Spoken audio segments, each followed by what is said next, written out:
പൊള്ളാണേ. ആശാനേ, ഇങ്ങെത്തിയോ? ഊവേ, ആ വാതിലൊന്ന് തുറന്ന മഹാത്മാവിന്റെ മുഖമൊന്ന് ദർശിക്കാമായിരുന്നു.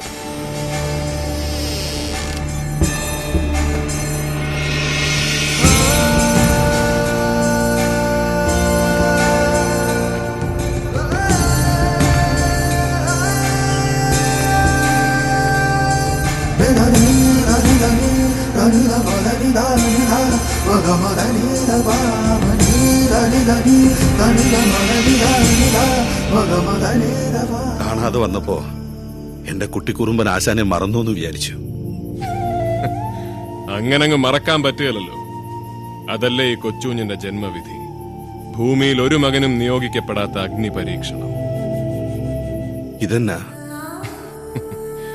പെറ്റമ്മയുടെ വാത്സല്യം, ജീവിച്ചിരിക്കുന്ന അപ്പന്റെ ആത്മാവിലേക്കുള്ള വെളിച്ചം ഊതിക്കെടുത്തിയതിന്റെ പാരിതോഷികം. ഒരു കവളുടെ ബാക്കിയുണ്ട് ആശാനെ. ചെയ്തത് തെറ്റായി പോയെന്ന് തോന്നിയെങ്കിൽ ഇവിടുന്ന് ആകാം ഒരു തലോടൽ. അവള് നിന്നെ തല്ലിയോ? കൊച്ചുപ്രായത്തിൽ ഈ കൊച്ചുകുഞ്ഞിനെ അമ്മച്ചിയുടെ താരാട്ട് നല്ലതുപോലെ കേൾക്കാൻ പറ്റാതെ പോയതുകൊണ്ട് ഇതൊന്നും എനിക്ക് തല്ലല്ല ആശാനെ, താരാട്ട. ഈ താന്തോന്നിക്കുള്ള താരാട്ട്. എത്ര കുടിച്ചിട്ടുള്ളിലെ പുക കെട്ടടങ്ങുന്നില്ല. മതിയാക്കാൻ മേലെ ആ പാവത്തിനെ കൊണ്ടിങ്ങനെ വിഡ്ഢിവേഷം കെട്ടിക്കുന്നത്. അവസാനിപ്പിച്ചൂടെ ആശാനെ ഈ അജ്ഞാതവാസം? ഇരുതല എരിയുന്നൊരു വിളക്കിന്തിരിയായിട്ട് ഇങ്ങനെ സ്വയം കത്തിത്തീരാൻ എനിക്കിനി വയ്യ. പറയട്ടെ ഞാൻ അമ്മച്ചിയോട് ഈ സത്യം.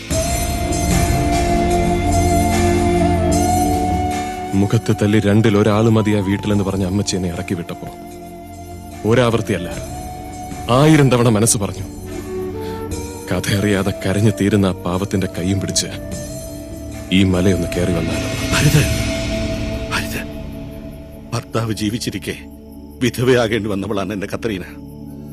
അവൾ ഇത്ര കാലം ഒഴുകിയ കണ്ണീരും കത്തിച്ച മെഴുകുതിരിയും ജീവിച്ചിരിക്കുന്ന ഭർത്താവിന്റെ ആത്മാവിന് വേണ്ടിയാണെന്നറിയുന്ന ആ നിമിഷം പിന്നതിന് മാപ്പില്ല. ഒരിക്കൽ ആ തറവാടിന്റെ പ്രതാപത്തിന് മുന്നിൽ തോറ്റുപോയവനാ ഞാൻ. ഇനിയും അത് ആവർത്തിച്ച പിന്നെ നിന്റെ അമ്മച്ച് കത്തിച്ചു വെച്ച മെഴുകുതിരിക്ക് അർത്ഥമുണ്ടാകും. നിനക്ക് പറയാം, ഉള്ളിലെ ദണ്ണം തീരുന്നത് വരെ ശപിക്കാം. കേൾക്കാൻ ഞാൻ അർഹനാ. എന്റെ കത്രീനെ ഇങ്ങോട്ടല്ല, ഞാൻ അങ്ങോട്ടാ കയറി വരേണ്ടത്. വരും. ഇനിയും ആ തറവാടിന്റെ പടി ചവിട്ടാൻ ഈ അപ്പൻ അർഹനാണെന്ന് കാണിക്കാൻ മാത്രം എന്റെ മകൻ വളർന്നു എന്ന് എനിക്ക് ബോധ്യമാകുന്ന ആ ദിവസം ഞാൻ വരും. ആശാനായിട്ടല്ല, നിന്റെ അപ്പനായിട്ട്.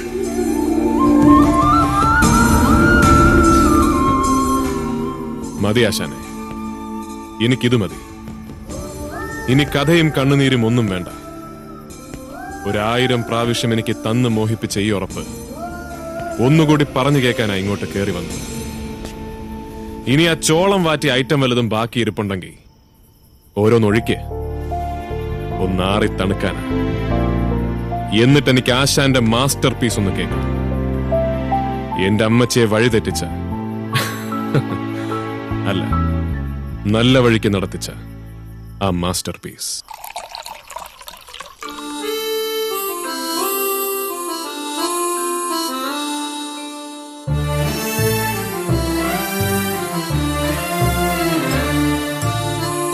കാറ്റു പറഞ്ഞതും കടലു പറഞ്ഞതും കാലം പറഞ്ഞതും പൊള്ളാണേ.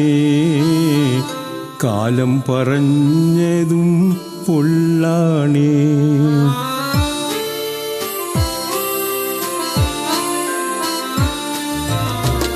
കാറ്റു പറഞ്ഞതും കടലു പറഞ്ഞതും കാലം പറഞ്ഞതും പൊള്ളാണേ.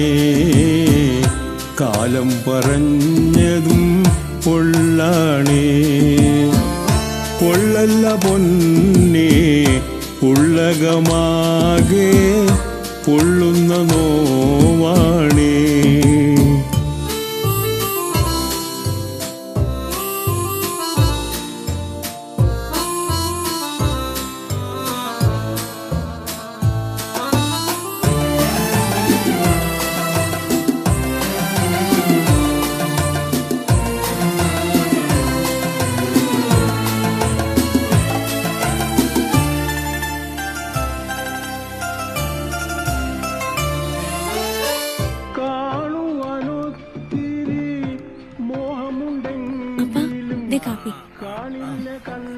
ഇതിപ്പോ നേരം വെളുത്തിട്ട് 6ാമത്തെ കാപ്പിയാ.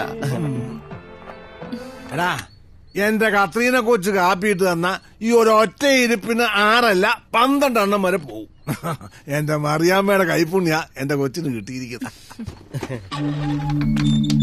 ആ ദേ വരുന്നു. കാറ്റ് പറഞ്ഞതും കടലു പറഞ്ഞതും നന്നായിടോ, വളരെ നന്നായി. ഞാൻ വയനാട്ടിലോട്ട് മല കയറിയത് ഇഞ്ചി കൃഷിക്കുള്ള നല്ലേനെ വിറ്റ് നോക്കിയ. അതിന്റെ കൂടെ ഞാൻ നടത്തിയ പള്ളിപ്പെരുന്നാളിൽ നാടകം കളിക്കാൻ കലർപ്പില്ലാത്ത ഈ വിത്തിനെ എനിക്ക് കിട്ടി. സന്തോഷമായി. എല്ലാവരും ഗംഭീരമായിരുന്നു തന്റെ നാടകം ഒറ്റ വാക്കി പറഞ്ഞപ്പോ ഈ കൊച്ചൗസേഫിന്റെ മനസ്സ് നിറഞ്ഞടോ. ഒന്ന് മുഖാമുഖം കണ്ട് യാത്ര പറയാമെന്ന് വിചാരിച്ചു. തന്ന സ്നേഹത്തിനും അംഗീകാരത്തിനും എല്ലാത്തിനും നന്ദി. അപ്പോ ഇനി എങ്ങോട്ടാ? അതറിയേല. മനസ്സിലെ കഥയും കഥാപാത്രങ്ങളും ഉണ്ട്. അവരെ ഇന്നലത്തെ പോലെ വെളിച്ചത്ത് കാണിക്കാൻ എഴുതാനൊരു കൂര. അതെവിടെയുണ്ടോ അവിടെ വരെ.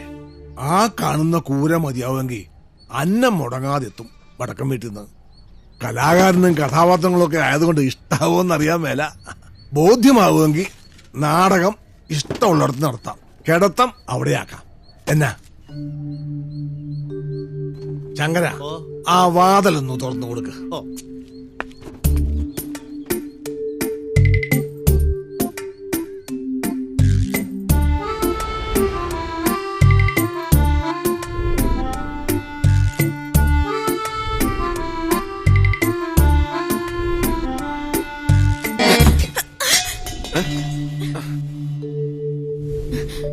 ഞാൻ വെറുതെ ഇതൊന്ന് കാണാനാ.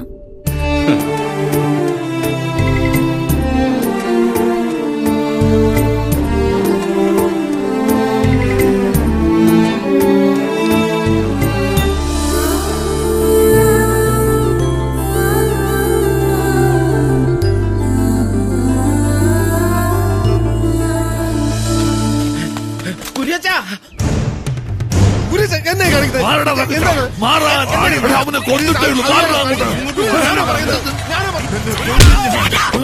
നിർത്തടാ.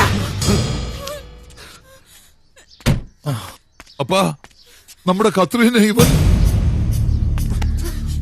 ചതിക്കാൻ വേണ്ടിയായിരുന്നില്ലേ നിനക്ക് കിടക്കാൻ ഞാൻ ഇടം തന്നത്? അല്ല അല്ല, തണല് തന്ന മരം തന്നെ വെട്ടിമാറ്റാൻ അത്രയ്ക്ക് ക്രൂരനൊന്നും അല്ല ഞാൻ.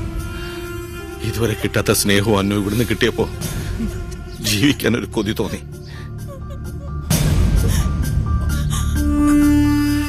ഇത് മറ്റൊന്നും മോഹിച്ചല്ല. ഇവളെ ഇവിടെ വയറ്റി വളരുന്ന എന്റെ കുഞ്ഞിനെയും ഞങ്ങൾ എവിടെയെങ്കിലും പോയി ജീവിച്ചോളാം.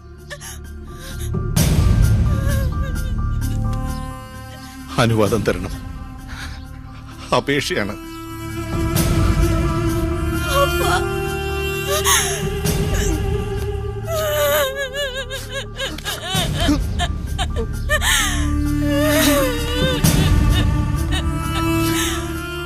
എന്റെ കർത്താവേ,